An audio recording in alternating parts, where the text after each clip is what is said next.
Imagine a place where the horizon stretches endlessly, and the only sounds are the whispers of the wind and the crackling of ancient ice. This land is so remote and isolated that it remains a secret to most of the world. Human footprints are nearly non-existent, and the natural beauty is untouched by time. This land is declared as the world's largest national park, but despite this title, less than a few hundred people visits this place each year, and it is considered as one of the most challenging parks on earth, with extreme weather conditions and a significant risk of polar bear encounters. But then how do the permanent residents and researchers survive in such an inhospitable environment? And how the few hundred people who camps here every year manage to endure the harsh conditions?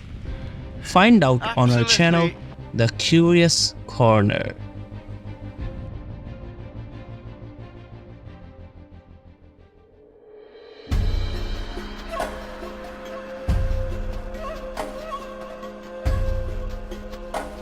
The place we are going to talk about is called the Northeast Greenland National Park. Located in Greenland, Denmark, this park is larger than any other city or settlement in the whole world. With an area of over 375,000 square miles, it encompasses diverse Arctic landscapes, including glaciers, fjords, and ice caps. It features both high mountain ranges and low-lying tundras, providing habitats for a variety of animals.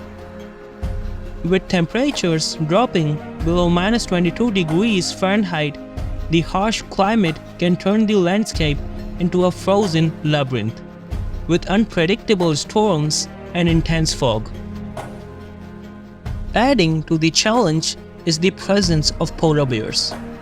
These majestic but potentially dangerous predators pose a real threat to anyone trekking through the park. They are indeed known to be more likely to attack humans, as they are the only species of bear that may consider humans as a potential meal. Poisonous plants and thorns lie in wait to scratch, sting, or cause uncomfortable rashes, and the paths are notorious for their disorienting twists and turns. It's as if the park itself is conspiring to lead you astray.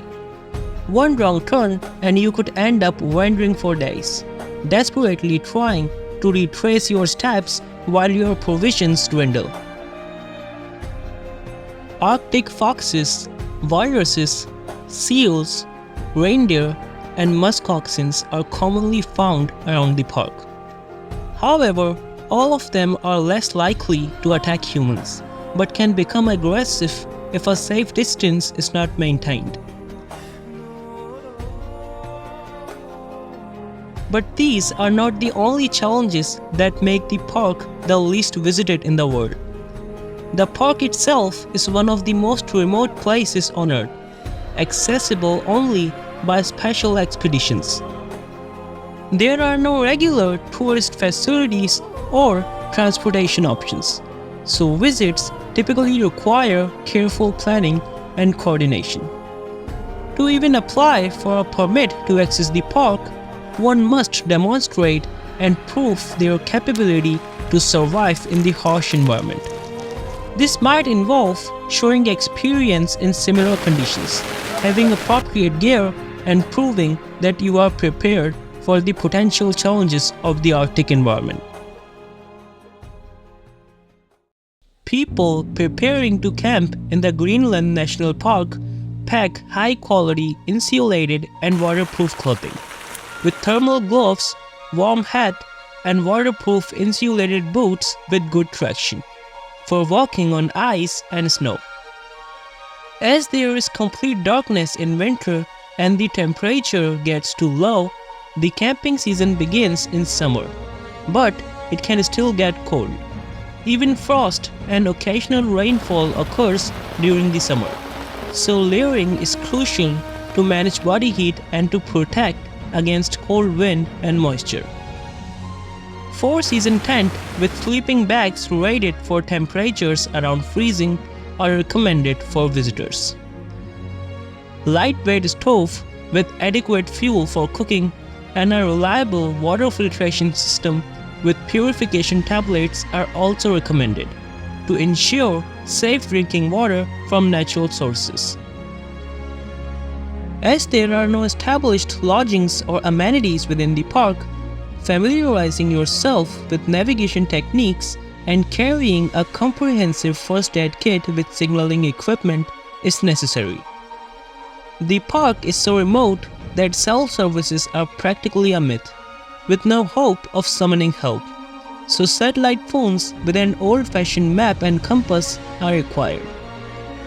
To stay safe from the polar bears, traveling in groups is advised, as polar bears are less likely to approach larger groups of people. Bear sprays are a must, but noisemakers such as air horns are much better in scaring off bears if they come closer to your tent.